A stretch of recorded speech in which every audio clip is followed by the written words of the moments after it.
Hey everybody, this is a quick video in case you have a Segway NineBot electric scooter and you need to do a hard reset to the factory default settings on it. Now, there's one of two reasons you're going to want to do this. The first one is troubleshooting.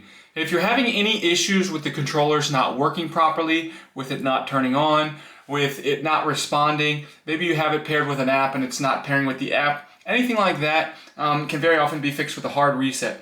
The second reason is if for whatever reason you want to just get this back to the way it was when it was new in terms of its defaults and settings and everything like that, and again if you've got it paired with an app, we can just go ahead and do that. It's real easy. So there's two different ways to do this depending on the specific model. They're basically the same.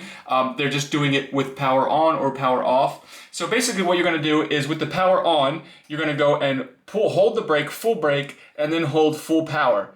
And then with the brake, full brake, and full power, then you're going to go and with your thumb you're going to come over here and turn it off. And that will cause a factory reset. The other way is the exact opposite. It's with the power off, and you can just try both ways to see which one works on your specific model. With the power off, you're going to go full brake, full throttle, power on, and once it powers up, you release both, and that will reset it to the factory default settings.